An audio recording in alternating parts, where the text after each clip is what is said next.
بسم الله الرحمن الرحيم. السلام عليكم ورحمة الله تعالى وبركاته. كل توعنا ونكسن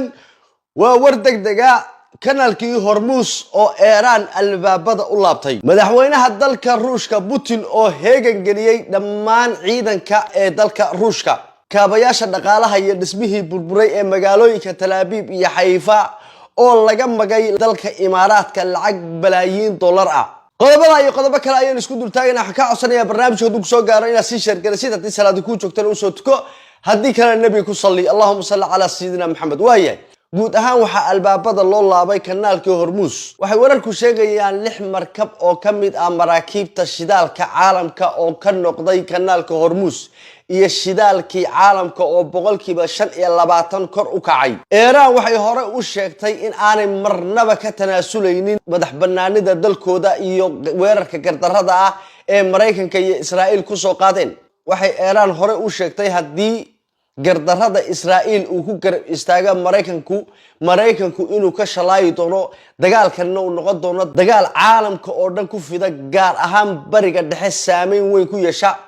sidii ay ballan qaaday Iran waxay ka dhabaysay ballankii ahaa inay weerari doonto saldhigyada waaweyn ee Mareykanku ku leeyahay bariga dhexe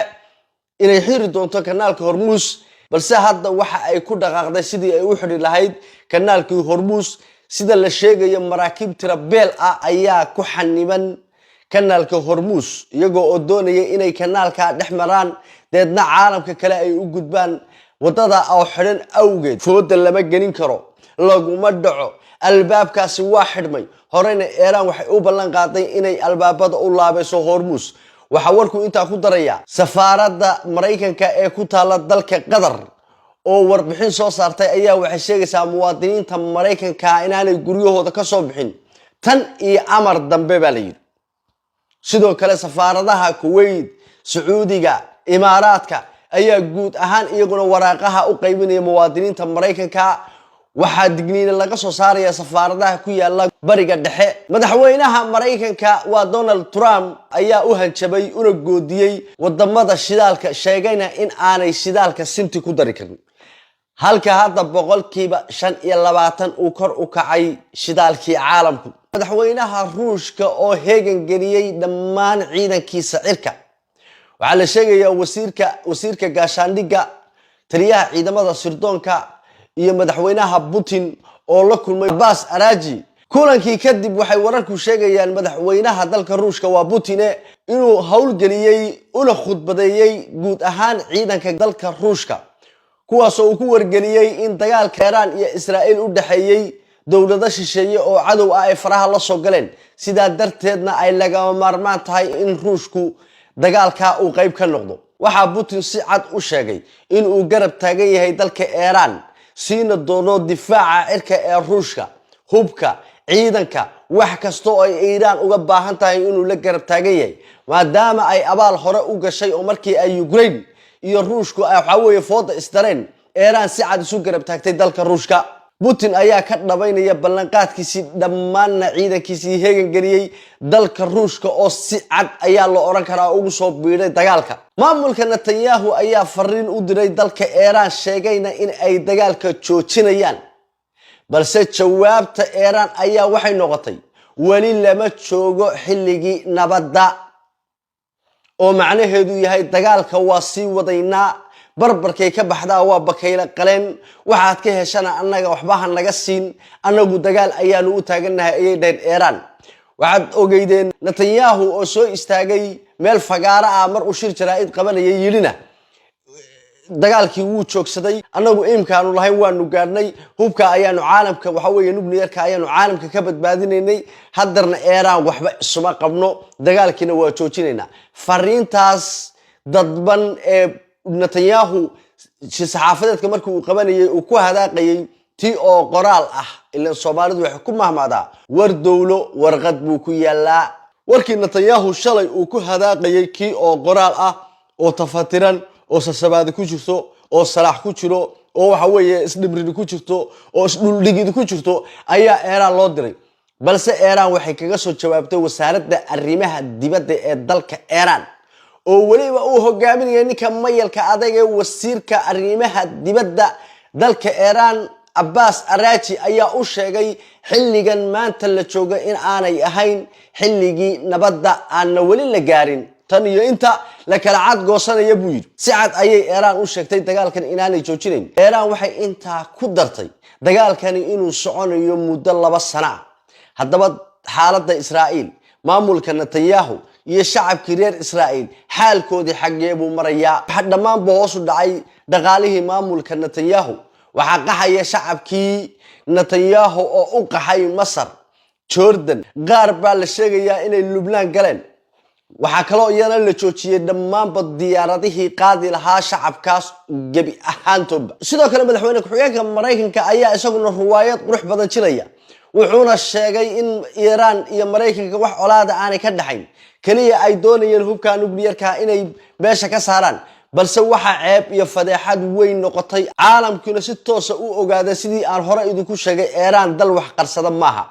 dad wax qarsada maaha dhibaato iyo dheef wax kasta oo soo gaadha si cad ayay u sheegeen waxa halkan idinka muuqda waa xerada Fardow ee ku taala dalka Iran waa xeradii Trump lahaa waanu duqeynay way u dhamaatay hubkaas wuu baabay meeshaanu ka saarnay Netanyahu iyo kooxdiisuna hadda ay leeyihiin UMkii aanu lahayn iyo ujeedadii aanu lahayn waanu gaadhnay haddana dagaalka waa joojinayna waa sawirkani waa sawirkii hore ee xerada Fardow markii la duqeeyay sawirkii laga soo qaaday waa kan wax allaale iyo wax meesha gaaray iyo wax burbur ah iyo wax khasaare ah iyo wax nuclearkii waxa weeye Iran gaaray siday Iran hore u sheegtay caalamkuna uu maanta arkay haba yaraatay ma jirto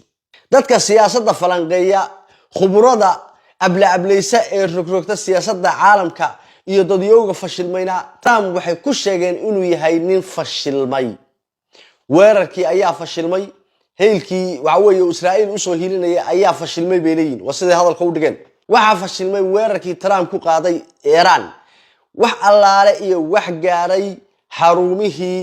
iyo hubkii nuclearka ahaa ee la bacriminayay Iran haba yaraatay ma jirto khubarada caalamka ee sayniska arrimaha nuclearka markii ay daba galeen oo ay eegeen oo rogrogeen oo isdul taageen hatta wax shucaac ah iyo wax gaas ah iyo wax qarax ah iyo wax qiiq ah oo waxa weeye halka ka soo baxay ilaa iyo hadda ma jirto waxay leeyihiin qaraxii meesha ka dhacay hadii uu gaaray nuclearka waxa la arki lahaa shucaaca gaaska qiiqa iyo wixii lagu yaqaanay meel nuclear lagu bacriminayay oo la qarxiyay wixii ka soo bixi jiray ilaa iyo haddana meel ay ku qoran tahay iyo cid haysa ma jirto